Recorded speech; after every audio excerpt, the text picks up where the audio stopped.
देवी प्रपन्नारति हरे प्रसीद प्रसीद मातर जगतोऽखिलस्य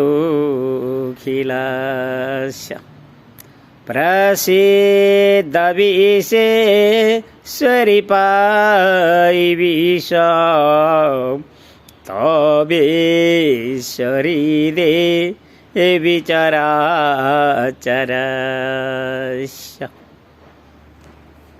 आज 2078 साल फागुन 4 गते। आज माघ पूर्णिमा स्वस्थानी व्रत कथाको अन्तिम दिन। त्यसैले मैले आफ्नो जीवनका अनेक काँचुलीहरूलाई हेर्दै त्यो जीव र जगतको विषयमा विचार गर्दै जाँदा यथार्थमा भौतिक जगत र भौतिक पदार्थहरू दैवी र अध्यात्म जीवन साथ तिनीहरू साधन त हुन्, सहायक विषय त हुन्, तर सबै थोक हुन् त्यस्तो भन्न सकिएन। हाम्रा जुन वैदिक मतहरू छन् ती वैदिक मतहरूमा हामीले जुन प्राणको विषयमा अनुभव गरिरहेका छौं, त्यहाँ मन र बुद्धिका विषयमा अनुभव गरिरहेका छौं। हामीले हाम्रा 10 इन्द्रियहरूका विषयमा पनि अनुभव गरिरहेका छौं। आखिर यो भौतिक शरीर अनि ती प्रकृतिका जुन 8 विषयहरू र ती 10 विषयहरू एक एक हामीले अनुभव पनि गरिरहेका छौं। कति कति बेला जीवनका काँचुलीहरूसित त्यो जीवको कर्म संसार जगतलाई केलाउँदै हेर्दै जाँदा मैले आफ्नो एउटा मागन्ते जीवन र मेरो आफ्नो जीवन बुझिने क्रमहरू अनि ती माताका आशीर्वाद र वरद हातहरू, सायद ती हातहरूले मलाई मेरा हातहरू समाएर त्यो प्रकृतिको खुला विश्वविद्यालयतर्फ लैदिएको भए मैले यी आवाजहरू कसरी निकाल्न सक्थे होला। अनि त्यसैले कति बेला मैले हेमा पुकारेर नजाने के भएको हो मैले अनुभव गर्न सकिरहेको छैन। भाव विभोर हुन्छु, धरती रोन मन लाग्छ अनि जीवनका काँचुलीहरू एक एक, कहिले ती बालहरू फैलिएको देख्छु त कहिले ती दाढीहरू जुङरुङ हुन्छन्, कहिले यो शरीर अत्यन्त अस्वस्थ भएर घुट्ना टेकिरहेको हुन्छ, ओछ्यान च्यापिरहेको हुन्छ, त कहिले अत्यन्त प्रसन्न हुँदै हेमा हेमा बोल्दै गुनगुनाइरहेको पनि हुन्छ। तर मैले जुन सत्यलाई खोजिरहेको छु, जुन जीवनलाई बुझ्न खोजिरहेको छु, त्यो न त टीकाहरूसित सम्बन्ध राख्यो, न त त्यो टालाहरूसित सम्बन्ध राख्यो, न त त्यो मालाहरूसित सम्बन्ध राख्यो, न त ती नाम जपका विषयहरूसित सम्बन्ध राख्यो। प्रकृतिले मलाई जसरी उठाइरहेको छ, जसरी बुझाइरहेको छ र जसरी मनोबल र आत्मबलका साथमा जीवन बुझ्नुपर्छ भनेर सन्देश दिइरहेको छ। हामीले हाम्रो जीवनलाई भौतिक रूपले बुझेनौँ भने, हामीले हाम्रो जीवनलाई दैवी रूपले बुझेनौँ भने, हामीले हाम्रो जीवनलाई आध्यात्मिक रूपले बुझेनौँ भने अवश्यमेव हामीलाई कतै न कतै धोका आइलाग्नेछ। मैले तपाईहरूलाई यी काँचुली फेरिएका मेरा दृश्य र शरीरहरूलाई कति बेला आफै पनि म छक्क पर्छु। कि यी हाम्रा कल्पित जीवनहरू कहिले ती बालहरूसित जोडिन्छन्, कहिले ती टीका र मालाहरूसित जोडिन्छन्। तर जीवन बुझ्ने बाटोमा तिनीहरू त विघ्न र बाधा पो रहेछन् त। हामी भाव विभोर भएर जसरी एउटा बालक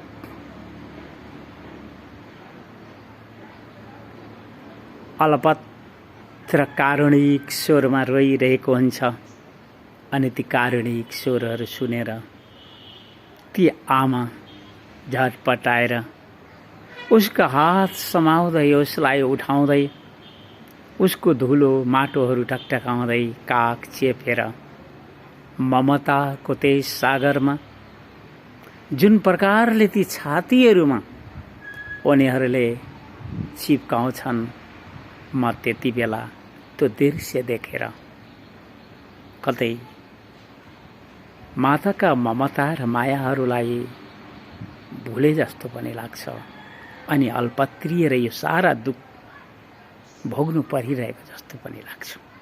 त्यसैले त मैले कति बेला मैले आफ्नो जीवनको हार स्वीकारिरहेको छु र माताको जितलाई जित स्वीकारिरहेको छु। आज म स्वस्थानी पूर्णिमाको दिन हुनाले म यो समय गौरी शङ्कर सङ्गम माता तीर्थधाम परिसरमा उभिएर यो दृश्य भिडियो तपाईहरुसम्म पुर्याइरहेको छु, जहाँसम्म गौरी शङ्कर घाट र माता तीर्थधामको सम्बन्ध छ, त्यसको जुन अग्नि साक्षी संकल्प सम्बन्ध त यसै आत्रीय ऋषि कुमार विच्छ तीर्थ जुन परमहंस पनि हो, उसले अनेकौं मन्त्रहरूको विषयमा अनुसन्धान गर्यो। तर उसले जुन ओमदेखि लिएर जे जस्ता मन्त्रहरू थिए तिनीहरूको अनुसन्धानमा उसले जुन हे माँ बोलेर पुकार्दा जुन हाम्रो जीवनमा एउटा क्रियाशीलता र जुन जीवनको प्रत्यक्ष अनुभव र अनुभूतिहरू भए, त्यो खै के जानी मेरो प्रकृतिले त्यस्तो अनुभव गरेको हो अथवा विश्व मानव जातिले नै त्यस्तो अनुभव गर्ने गर्छ कि उसले भाव विभोर भएर जब हे माँ भनेर पुकार्नेछ, एउटा बालक धुलोमा पछारिरहेको रोई चिल्लाइरहेकोलाई उसकी माँ उसलाई उठाएर धुलो टकटकाउँदै काग च्यापेको देख्दा मलाई लाग्छ कि मैले जुन बाटो समाउन पुगिरहेको छु र जुन बाटाहरू मैले छोड्दै आइरहेको छु, कुनै न कुनै दिन म त्यो अध्यात्म जीवनको ऊर्जा साथ त्यो दैवी र प्रकृति शक्ति र सिद्धिहरूका साथ उभिन पुग्नेछु भन्ने विश्वास पनि लिइरहेको छु। आज मैले यो दृश्य बिहानदेखि अहिलेसम्म काँचुलीहरूलाई अनुभव गरिरहेको छु। आखिर यी काँचुलीहरू त्यो प्राणसँग कसरी अलपत्रिन्छन्, कहाँ गएर यी काँचुलीहरू छुट्नेछन्, अनि त्यो प्राण मन बुद्धि र 10 इन्द्रियहरू अनि त्यो ईश्वर भनेको जुन चेतन सत्ता हो, आत्मसत्ता हो, अनि त्यो मातृगर्भमा परेको त्यो डिम्बरजमा परेको रस बीजको अंकुर, त्यो भौतिक जगतको एउटा कारण, यो मानव जीवनको एउटा निमित्त जुन सम्बन्ध प्रकृति सम्बन्ध छ, ती सबैलाई एक एक केलाएर मैले अनुभव गर्दा माताहरूको नाम स्तुति र उनको गुणानुवाद गाउँदा हामीले राम र कृष्णको गुणानुवाद पनि त्यही भित्र नै देख्यौं। किनकि राम र कृष्णले पनि ती देवीहरूलाई नै सम्मान गरेको देखेँ र ती देवी माताहरूकै लागि उनीहरूले आफ्नो पुरुषार्थ र यौगिक क्रियाहरू देखाएको हामीले पायौँ। हामीले ती लङ्कासम्म पुग्ने देवी सीतालाई खोज्न, ते श्रीराम र महाभारतको युद्धमा देवी द्रौपदीलाई सम्मान दिने ती योगेश्वर कृष्णको विषयमा हामीले केही जान्दैनौँ, त्यस्तो कुरो पनि होइन। तर जानेर पनि हामीले उनका कथाहरू केवल मनोरञ्जनका लागि सुन्यौँ भने हामीलाई धोका नै हुनेछ। किनकि उनीहरूको जीवन मनोरञ्जनको विषय होइन, उनीहरूको जीवन त हाम्रा लागि शिक्षाका विषयहरू हुन्, मनोबल र आत्मबल बढाउनका निमित्त हुन् भन्ने मैले सम्झिरहेको छु। त्यसैले त मलाई मनुष्यहरूको सङ्ग्रह गर्नु आवश्यक छैन, तर ती सन्त विचार हुनेहरू, चाहे ती देवी माताहरू हुन् अथवा जो कोही, उनीहरूका भाषा र बाणी अनि उनीहरूले ईश्वर तत्त्वको विषयमा जुन प्रकारका शिक्षा र उपदेशहरू दिएका छन्, ती सबैलाई मैले एक एक मनन गरिरहेको छु।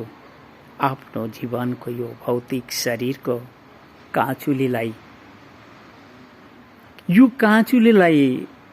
कहाँ पुगेर कसरी छुट्छ, अनि त्यो प्राण, मन, बुद्धि र 10 विषयहरू आफ्नो जैविक क्रियाअनुसार कता जान्छन्, त्यो जीवन, त्यो जगत, त्यो प्रकृति अनि मेरा वैदिक साहित्यहरू र मेरो वैदिक समाज, म कतै अलपत्ति रहेको त छैन, अथवा म ती माताका आशीर्वाद र कृपाले यी आवाजहरू साथ जुन सत्यलाई बुझ्नका निमित्त, जुन जीवनलाई बुझ्नका निमित्त गइरहेको छैन, अझै मैले कुनै पनि पत्ता पाउन सकिरहेको छैन। किनकि म अझै पनि एक्लो भएर त्यो बालक जस्तै रोइरहेको छैन होला, अथवा मैले ती मलाई प्रसन्न हुने कार्यहरू त्यति गरिरहेको छैन होला। त्यसैले त मैले यी आवाजहरू बोलिरहनु परेको छ। त्यस्तो हुँदैन थियो भने मसँग दैवी र प्रकृति सिद्धिहरू हुन्थे भने, मसँग यौगिक ती कला र विद्याहरू हुन्थे भने, मसँग ती पुरुषार्थ गर्ने सामर्थ्य विचारहरू हुन्थे भने, मैले यी आवाजहरू गरेर म यसरी उभिरहनु पर्ने थिएन होला। किनकि मैले एउटा बन्द कोठामा बत्ती बालेर जीवनका अनुभवहरू देखिरहेको छु। एउटा सानो छिद्रबाट पनि त्यो सानो छिद्रबाट निस्केको प्रकाशका किरणहरूले हामी के अनुभव गरिरहेका थियौँ भने कि यहाँ बत्ती बलिरहेको छ, अनि जब हामी त्यो ढोका खुला देखेर तर भित्र बत्ती नदेख्दा, अन्धकारले त्यहाँ रहेका विषयवस्तुहरू नदेख्दा हामीले केही शिक्षाहरू लिइरहेका थियौँ। हामीले त ईश्वरलाई मन्दिरहरूमा खोज्दै थियौँ, तर जाँदा जाँदै ईश्वर माता तत्त्वको गर्भमा त्यो डिम्ब राजमा परेको बीज, रस र अङ्कुरमा जुन प्राण थियो, त्यो प्राणसँग सम्बन्ध राख्ने यो भौतिक शरीर आज मैले तपाईहरुलाई स्पष्ट रूपले बोल्नुपर्छ कि त्यो गर्भमा त्यो प्राण नरहिदिने हो भने ती आमा देवीहरूले त्यो भ्रूण गर्भ अंकुरलाई संरक्षण गर्ने कुनै पनि आधार पाउँदैन। यो जैविक विज्ञानको विषय हो र हामीले अनुभव गरेको विषय पनि हो। हामी त्यो गर्भ अंकुरमा रहने प्राण र आज यो 56वां वर्षसम्म आइपुगेको जीवन रक्षक प्राण अनि त्यो मुर्दा भौतिक शरीर धरतीमा पल्टिरहेको र ईश्वरको खोजमा उस माँ का नामहरू उच्चारण गरिरहेको मेरा इन्द्रियहरू मेरा मन बुद्धि र प्राणहरूलाई मैले एक एक केलाई पनि रहेको छु। यस अर्थमा केलाइरहेको छु कि मैले जीवन बुझ्न सकिनँ भने मैले जीवन मुक्तिको बाटो पाउन पनि सक्दिनँ र जीवन मुक्तिको अनुभव गर्न पनि पाउने छैन। त्यसैले त यी आवाजहरू मैले मेरा निमित्त स्मरणका विषयहरू मानेको छु र यी आवाजहरू मेरा लागि एउटा ऐतिहासिक सामग्री विषय पनि ठानेको छु, किनकि मेरो अध्यात्म जीवनको बाटोहरू त्यति सजिलो थिएन। मैले त मेरो अध्यात्म जीवनमा जुन मागन्थे जीवन बाटो रोजेर निक्लेँ, त्यो बाटो निकै कठिन थियो। तैपनि मैले पार लगाउँदै लगाउँदै र मैले जीवन बुझ्दै बुझ्दै जाँदा माताहरूको स्तुति गरेर जुन संसारमा सुख शान्ति र संरक्षणको जीवन अनुभव हुन सक्छ त्यो मैले कतै पनि पाइनँ। मैले त ती हरे राम हरे कृष्ण